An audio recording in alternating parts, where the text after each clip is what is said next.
في الفيديو ده هنبتدي نكتب تاسك 1 أكاديميك سؤال كامل من أول ما بنعمل بلان لغاية ما بنخلص تاسك كامل. الوورد كاونت بتاعته أكتر من 150 كلمة. أول حاجة لازم نعرفها إن تاسك 1 أكاديميك 4 parts: introduction, overview, وباراجراف 1 وباراجراف 2. إيه أهم بارت في الأربعة ولا كلهم مهمين؟ لا، هي كامبريدج في الديسكريبتور قالت إن أهم بارت في تاسك 1 هو الأوفرفيو. يعني الستودنت اللي هيكتب clear overview هيبتدي ياخد من 6.5 ل 7 في الجزء بتاع إيه؟ التاسك اتشيفمنت. فعشان كده بنهتم جدا بالأوفرفيو وبنكتبها بشكل مظبوط. هنبتدي ناخد سؤال زي اللي عندنا ده ونبتدي نطبق عليه الفور بارتس ونكتبه. السؤال اللي عندنا بيقول The chart gives information about how families in one country spend their weekly income in 1968 and in 2018. والسؤال اللي عندي ده شكل البار جراف بتاعه، عندي داتا وعندي items، والمفروض اني ابتدي اكتب اول حاجة الانترودكشن وبعد كده الاوفرفيو. الانترودكشن بتكون بسيطة جدا، بتكون بارافريز للروبريك اللي عندي. الروبريك هو السؤال اللي انت واخده، اللي هو بيشرح لك هو الجراف ده بيتكلم عن ايه. انا باخده وبعمل عليه بارافريز على قد ما اقدر، يعني اغير في الفيربس، اغير في بعض الكلمات اللي انا اعرف سينونيم عليها، بحيث اني اكتب introduction تانية بس مختلفة طبعا عن السؤال. دلوقتي جينا الاهم بارت في تاسك 1 اكاديميك وهو الاوفرفيو. هو فكرة الاوفرفيو دي ايه؟ فكرة الاوفرفيو هو بيقول لك ايه المين بوينتس او المين ترندز في اي توبيك او اي تشارت او جراف هو بيديهولك. دايما اي جراف بيكون فيه اكتر نقطتين مهمين، اكتر نقطتين بيعبروا عن الجراف او بيقولوا ايه اكتر حاجة كانت باينة او ترند في الرسمة اللي قدامي. هبتدي اخد رسمة زي اللي عندي دي وهبص لها كده دقيقة، وبعد كده هبتدي اقرر هي الاوفرفيو هنا ممكن تكون ايه. اول نقطة انا شايفها هنا ان الشكل المصاريف بتاعة الناس اتغير كتير من 1968 ل 2018. دي اول نقطة. تاني نقطة، لازم اجيب بوينت مش عادية، مش بوينت مجرد explanation، لا، بجيب critical point. البوينت اللي انا جبتها هنا ان الفود كان بيصرفوا عليه بشكل كبير، كان بيوصل ل 35%، ولكن في 2018 وصلنا ان هو بيصرفوا فيه تقريبا وصلنا للنص او لاقل من النص. طيب الجزء اللي هم قللوه في المصاريف على الفود يا ترى راح فين؟ راح عند نقطتين، الهاوزنج والليجر. يبقى انا هقول النقطة الاوفر فيو القوية اللي انا اقدر اكتبها ان الفود الجزء اللي هو نقص فيه راح لمصاريف الهاوزنج والليجر. يبقى دي بوينت مهمة جدا. النقطتين اللي انا جبتهم في الاوفر فيو هبتدي اكتبهم. اول حاجة في الاوفر فيو احفظوها كده، لازم تبتدوا الاوفر فيو بكلمة overall، overall دي مهمة جدا لانها بتبين للاكزامينر ان البارت ده هو البارت بتاع الاوفر فيو. هبتدي اكتب الاوفر فيو بتاعتي. overall it's apparent that families expenditure concept had changed a lot from 1968 to 2018. In other words, by 2018, housing and leisure had increased by nearly the decline in the amount of food. بعد ما خلصنا كتابة الانترودكشن والأوفرفيو يجي وقت كتابة باراجراف 1 وباراجراف 2. طيب هي ايه الفكرة بتاعت باراجراف 1 و 2؟ بكتب فيهم ايه؟ بعد ما اخترت اهم 2 points عشان تكتبهم في الأوفرفيو بيتبقى عندك بقية الرسمة او بقية الجراف، بتعمل فيه ايه؟ بتبتدي تبص على الجراف كده وتقول يتقسم ازاي.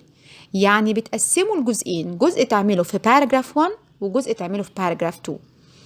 بتاخد جزء مرتبط ببعضه وفي حاجات مشتركة بينهم علشان تقدر تعمل ايه؟ تقدر تعمل comparison جوه الجمل. لان خلي بالكم في نقطتين مهمين جدا في الباراجرافز بتاع تاسك 1 اكاديميك، هي دي اللي بتعلي السكور بتاعكم. اول نقطة الداتا أو بنسميها percentages أو numbers أو أي داتا فيها أرقام هو مديها لك. تمام؟ تاني نقطة comparison، يعني وانت بتشرح دايما بتقارن بين السنة دي والسنة التانية أو المكان before and after أو بين الشيء الأعلى والشيء الأقل. الكمباريسن هي اللي بتعلي الدرجة مع وجود الداتا في الباراجراف. هبتدي أقسم الجراف اللي عندي علشان أكتب عليه باراجراف 1. أول جزء هاخده هو الجزء ده. ليه؟ علشان في حاجة بينهم مشتركة. إيه هي؟ إن النسبة بتاعته كلها في السنتين سواء 68 أو 2018 never exceeded 10%، فدي حاجة مشتركة. يبقى أخد الجزء ده وابتدي بيه الباراجراف 1. It can be clearly observed that in 1968 and 2018, the percentage of spending on fuel and power, clothing and footwear, household goods and personal goods never exceeded 10%. For each one of them. لازم أعمل explanation قوي وكلير عشان ما كنش بكتب معلومة مش دقيقة.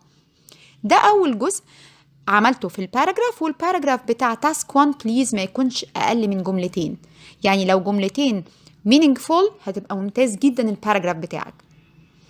ناخد الجملة التانية اللي هنعملها.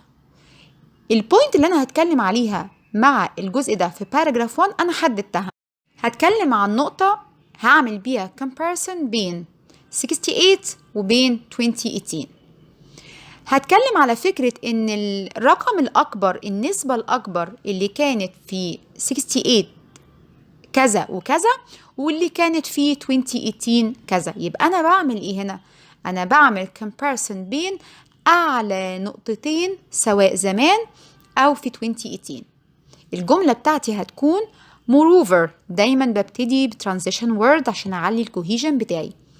Moreover, the highest percentage in 2018 was around 22% for leisure, with no considerable gap from the following percentage achieving nearly 19% for housing, while food was the highest percentage in 1968 with 35%. لاحظنا ايه في الباراجراف الاولاني؟ في داتا، في ارقام، في percentages، كمان في comparison with no considerable gap while food was the highest percentage، وكمان عندي transition word. يبقى الباراجراف ده في كل الكرايتيريا اللي مطلوبة لتاسك 1 أكاديمي. دلوقتي هنكتب باراجراف 2. وباراجراف 2 لازم أفكر في بوينتس تانية أنا ما اتكلمتش عليها في باراجراف 1. فأنا فكرت وعملت بلان وقلت إن أنا هكتب جملتين. أول جملة هتتكلم على الاسبكتس أو الايتمز اللي قلت من 68 ل 2018، نزل البرسنتج بتاعتها، والحاجات اللي العكس اللي هي طلعت من 68 ل 2018. يبقى دي فكرة كويسة جدا وكومباريسون قوي أعمله بين الايتمز اللي عندي. هبتدي أول حاجة بالحاجات اللي هي قلت، فهقول eventually spending on food, fuel and power, clothing and footwear, and personal goods decreased to reach nearly 17, 4, 5, and 4% in 2018. ومنساش لما اكتب percentages كتير ورا بعض اني انهي الجملة بكلمة respectively علشان افهمه ان الارقام دي فعلا على التوالي. الجملة التانية هتكون العكس، الحاجات اللي زادت، فهقول the other expenditure, transport, leisure and housing had soared by 2018. الحاجات دي زادت، وطبعا لازم نعلي الفوكاب بتاعتنا. soared يعني increase. except ايه بقى؟ except الايتم ده for household goods which remained stable at 10%.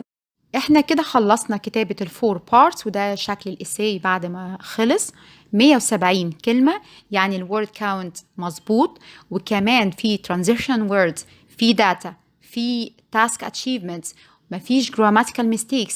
يعني الإساي ده السكور بتاعه أو الباند بتاعه more than 7.